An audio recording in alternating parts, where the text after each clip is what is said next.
मैं डॉक्टर सुरेश कुमार तिवारी, पूर्व जिला होम्योपैथिक चिकित्सा अधिकारी, आप सब आरोग्य भारती के श्रोताओं को सादर नमस्कार करता हूँ।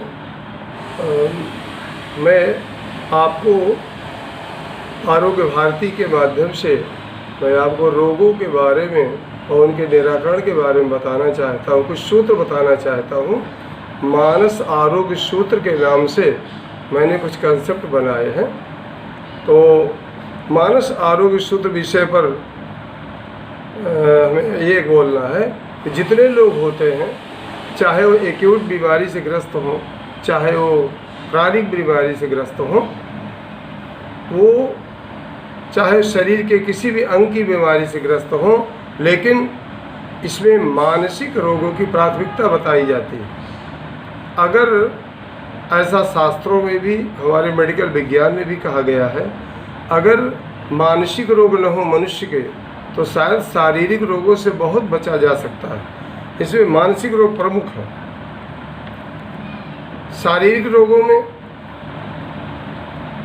हमारे शरीर 3 प्रकार के होते हैं। नंबर 1 स्थूल शरीर जो दिखाई देता है, एक सूक्ष्म शरीर होता है जिसमें 4 भाग होते हैं, मन, बुद्धि, चित्त और अहंकार, और एक कारण शरीर भी होता है। तो मेडिकल होम्योपैथिक फिलॉसफी में भी मानसिक रोग की ही प्राथमिकता दी गई है।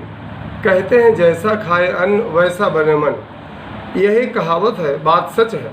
यदि मन बीमार होता है तो सारा शरीर बीमार हो जाता है। खास बात यह है कि शारीरिक रोगी स्वीकार करता है कि मेरा शरीर बीमार है, मेरा यंग बीमार है, और मानसिक रोगी कतई स्वीकार करने के लिए तैयार नहीं होता कि मैं बीमार हूँ। यही सबसे बड़ा कारण है उसके ठीक न होने का। तो अटेंडेंट्स के द्वारा और साथ में आए हुए लोगों के द्वारा जानकारी होती है कि व्यक्ति बीमार है। तो आइए हम देखते हैं कि मेडिकल साइंस में इसे स्वास्थ्य के माध्यम से क्या लेते हैं। हेल्थ मेडिकल साइंस में कहा गया है, ये state of mental, physical, social and spiritual wellbeing with absence of any type of disease is called health। जहाँ कोई भी रोग न हो, स्वास्थ्य मनुष्य के मानसिक, शारीरिक, सामाजिक, आध्यात्मिक विकास को कहते हैं, भलाई को कहते हैं, जहाँ कोई रोग न हो। लेकिन जो आजकल का कंसेप्ट है, मॉडर्न कंसेप्ट है हेल्थ का, वो कहता है health is man's normal condition. स्वास्थ्य एक मनुष्य सामान्य स्थिति को कहते हैं, जो ताज़ी हवा, सूरज की रोशनी, संतुलित आहार, नियमित व्यायाम, पूर्ण आराम, शांति, अच्छी नींद और अंदर बाहर की स्वच्छता पर निर्भर करता है। सभी सही आदतें और मस्तिष्क तथा शरीर का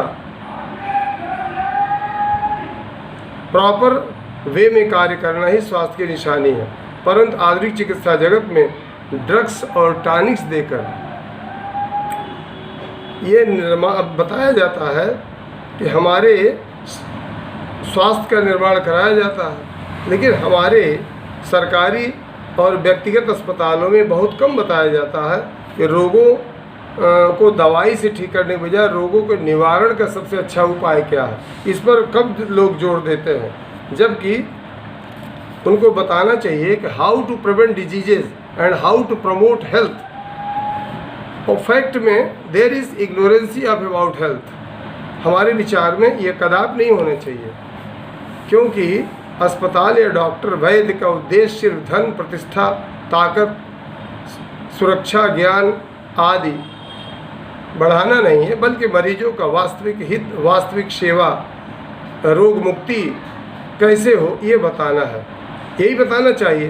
prevention is better than cure, ये कहावत सबने सुनी है और यही सब जगह बताया जाता है। दवा से ठीक हो जाए रोग तो ठीक ही है, लेकिन रोग न हो ये और ज़्यादा ठीक है।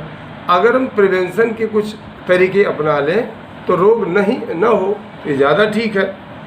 होना यही चाहिए। मान लीजिए रोग हो गया, ठीक हो गया, कोई उसका स्कार पड़ गया, तो वहाँ चोट लगती है तो दोबारा घाव जल्दी होता है या दर्द भी ज़्यादा होता है।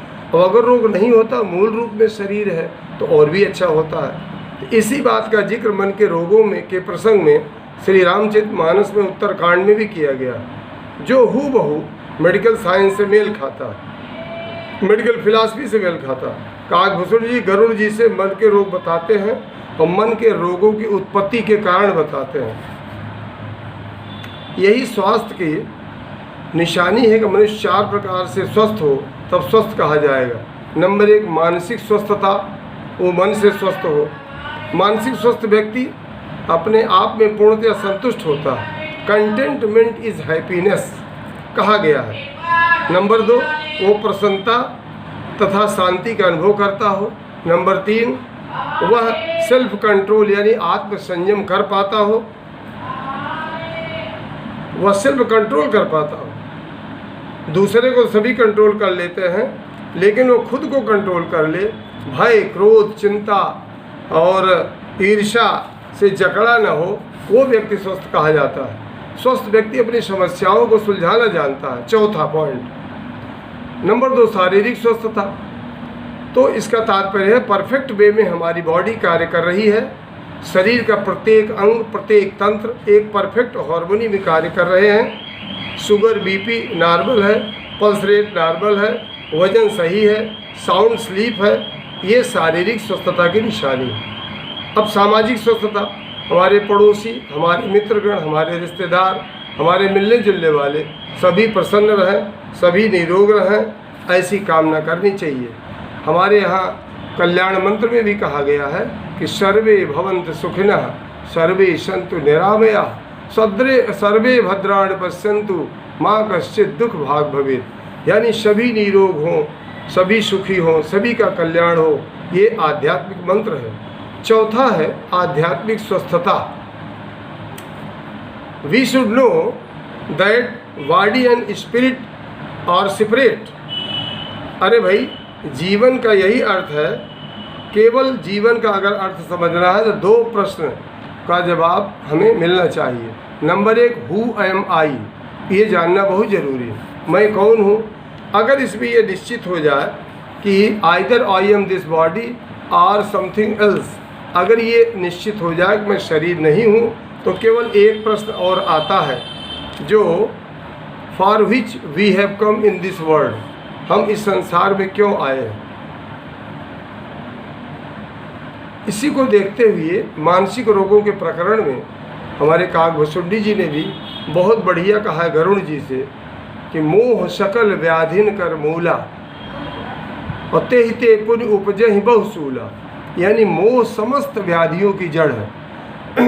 हमारे होम्योपैथिक फिलॉसफी में कहा जाता है सोरा is the root cause of all the diseases. सोरा मीन्स इविल थिंकिंग, गलत सोचना, बुरे विचार, ये सारे रोगों की जड़ है। भगवान गीता के दूसरे अध्याय में भी कहते हैं 62 नंबर श्लोक में, ध्यायतो विषयान् पुंसः संगस्तेषु उपजायते संगात् संजायते कामः कामात् क्रोधो विजायते क्रोधात् भवति सम्मोहः सम्मोहात् स्मृतित विभ्रमः स्मृतित भ्रंशात् बुद्धिनाशो बुद्धिनाशात् प्रणश्यति। तो ध्यायतो विषयान् पुंसः, जब व्यक्ति विषय भोगों का ध्यान करता है, गलत विचार लाता है मन में, बस उसका रोग शुरू हो जाता है। अगर हमारे विचार उच्च हो, किसी सद्गुरु, किसी अच्छे संगत में, किसी महापुरुष की संगत में बैठकर हम अगर अपने विचार सीखें तो बहुत कुछ रोगों से बचा जा सकता है। और उसके बाद अगर मोह हो गया यानी उल्टी समझ हो गई, घनीभूत अज्ञान हो गया, तो ये तरह तरह के दर्द पैदा करता है। जैसे आयुर्वेद में कहा गया है काम वात और कफ, वात पित्त और कफ। तो काम वात कफ लोभ अपारा, क्रोध पित्त नित छाती जारा और प्रीति करहि जब तीनों भाई उपजहि सन्नपात दुखदाई। यानी काम है वात, क्रोध है पित्त जो छाती जलाता रहता है, और लोभ तो अपार है, कफ है गले में। इस तरीके से काम क्रोध लोभ ये बहुत बड़े बड़े रोग हैं जो हमको ग्रसित कर लेते हैं। एक रोग हो जाए, चाहे वासना काम हो जाए या लोभ हो जाए या क्रोध हो जाए, तो व्यक्ति की मौत हो सकती है। तो ये बताइए अगर तीनों एक ही शरीर में अगर हो तो क्या दशा होगी। इसका मतलब सन्निपात उपजे सन्निपात दुखदाई, यानी इससे सन्निपात उत्पन्न होगा, बहुत इससे बच के रहना। और रोग बताते बताते उन्होंने कहा कहाँ तक बताऊं, एक व्याधि बस नर मरहि ए असाधि बहु व्याधि, और संतत पीड़हि जीव कहूँ सो कि मिल है समाधि। यानी एक रोग से ही व्यक्ति मर सकता है, और ये तो असाध्य इनक्योरेबल डिजीजेज हैं, बहुत से हैं। तो इन इनक्योरेबल डिजीजेज में ये डिजीज़ तो डिजीज ही है, ये सिंड्रोम है। सिंड्रोम माने कॉम्प्लिकेटेड डिजीज़, ये ठीक नहीं होते हैं। तो फिर अगर ये असाध्य बहुव्याधि, बहुत से व्याधियाँ हैं, अगर ये इकट्ठा हो जाए तो मनुष्य की क्या दशा होगी। इसी कड़ी में यही विधि सकल जीव जग रोगी, इस तरह सारे जीव रोगी हैं। शरीर के रोग से तो किसी को छुटकारा मिल भी जाता है, लेकिन मन के रोग ऐसे होते हैं जिसे शायद ही कोई बचे। यही विधि सकल जीव जग रोगी, इस तरह सभी बीमार हैं। और शोक हर्ष भय प्रीत वियोगी, शोक हर्ष प्रेम वियोग ईर्ष्या द्वेष पाखंड, दुनिया भर के मानसिक रोग। कहते जाने ते छीजहि कछु पापी, नाश न पावहि जन परितापी। कुछ जान लेने से, इनका निदान समझ ले, किसी से पूछ ले, जानकारी हो जाए तो परहेज के द्वारा थोड़ा बहुत इनसे बचा जा सकता।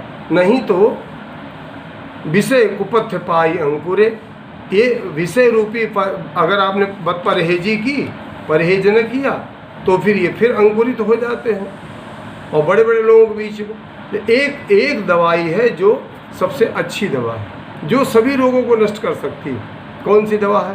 राम कृपा नासहि सब रोगा। भगवान की कृपा हो तो सारे रोग नष्ट हो जाए, लेकिन उसमें भी शर्त है, जो यह भांति बने संजोगा। अगर संयोग बने तो क्या संयोग बने? डॉक्टर जानकार हो, सदगुरु वैद वचन विश्वासा, गुरु सदगुरु हो, बताने वाला जानकार हो, लिखा पढ़ा हो और उसे पूरी जानकारी हो, भुक्तभोगी हो। तो ऐसे में सदगुरु वैद वचन विश्वासा, और उस डॉक्टर के वचनों में, वैद्य के वचनों में, सदगुरु के वचनों में विश्वास हो। रोगी को नहीं विश्वास होगा तो कुछ बताएगा, आप करने को तैयार नहीं होंगे। और संयम यह न विषय की आशा, और ये संयम, ये परहेज हो, फिर विषयों की आशा न करें। फिर वही भोग, फिर वही भोग, अगर उसी में जाएंगे तो क्षीण होते चले जाएंगे, रोग अपने आप बढ़ता चला जाएगा। तो उन्होंने कहा गरुड़ जी ने, महाराज आपने रोग तो बहुत गिना दिए, कुछ दवाई भी तो बताइए। राम कृपा अगर नहीं मिली तो कुछ दवा तो हमको मिले। तो उन्होंने कहा नेम 8 दवाई बताई, उसमें भी और करोड़ों दवाई बताई, लेकिन इससे रोग ठीक नहीं होता।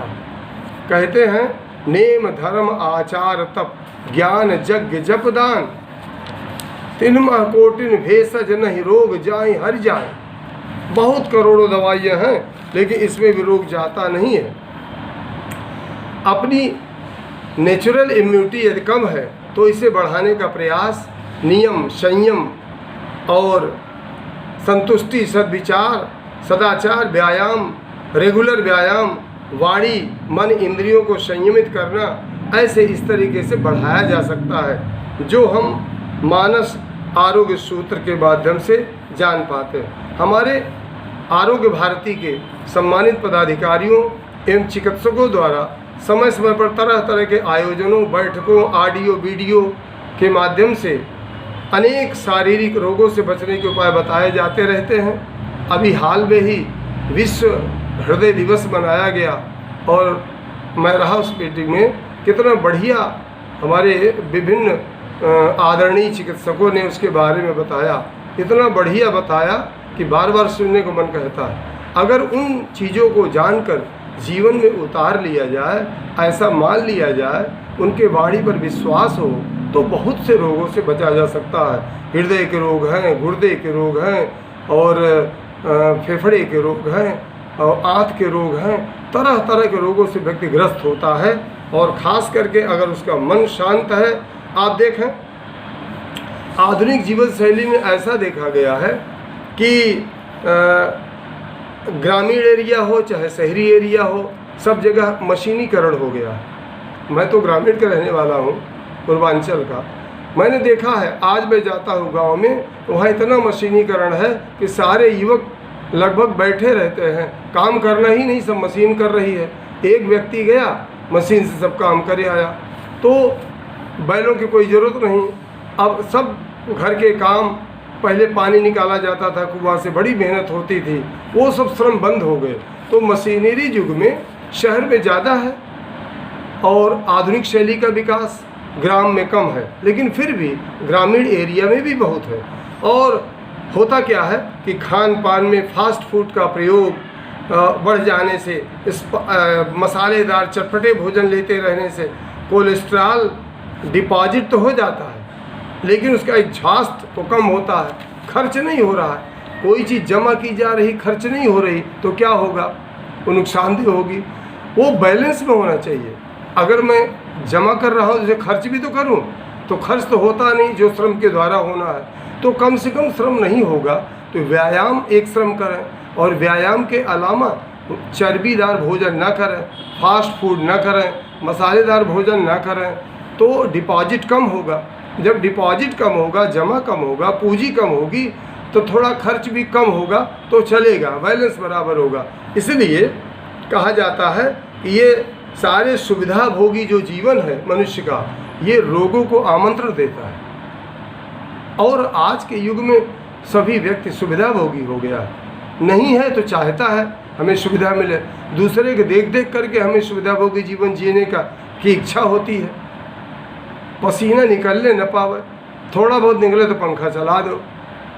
और कम से कम इतना होना चाहिए कि व्यक्ति को व्यायाम 30 मिनट पर डे, सूरज निकलने के पहले उठे, और 30 मिनट कम से कम है, नहीं तो कम से कम मैं 1 घंटा रोज़ व्यायाम अपने गुरु जी को बताए हुए करीब 40-50 आइटम मैं खड़े होकर, लेट कर, बैठ कर, दौड़ कर, इतने सब करता हूँ।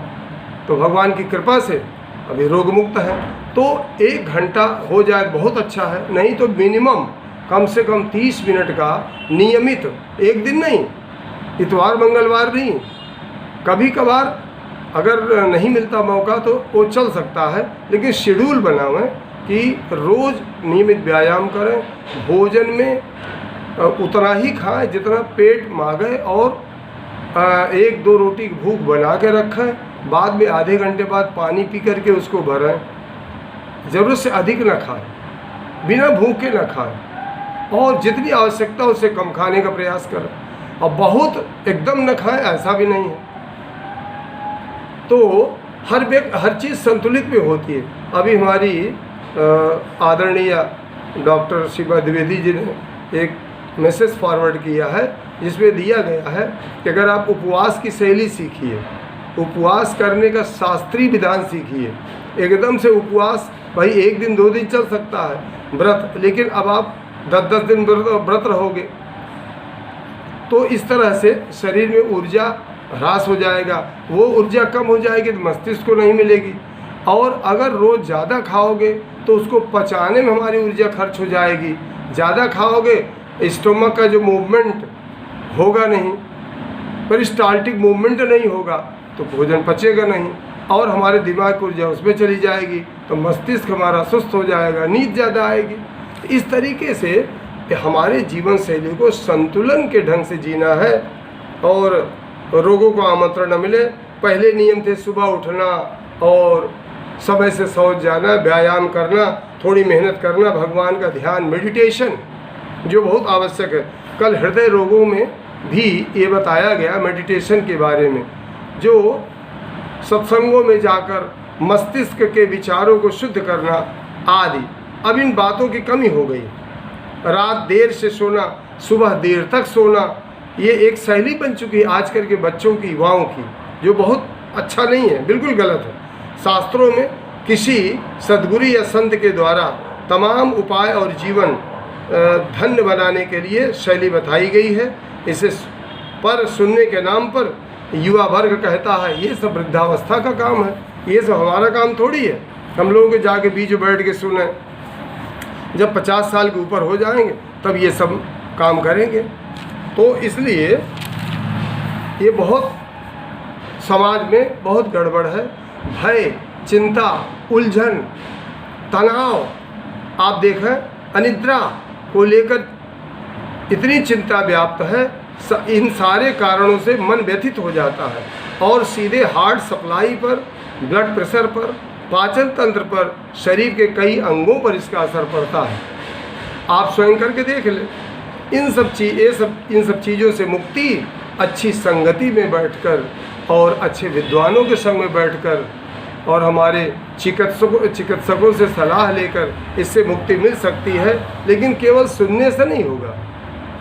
शास्त्रों में कहा गया है श्रोतव्यम मंतव्यम, यानी सुनो और फिर मन से ग्रहण करो, मनन करो और उसके बाद निधिध्यासतव्यम, यानी निधिध्यासन करो, यानी शरीर में इसको उतारिए।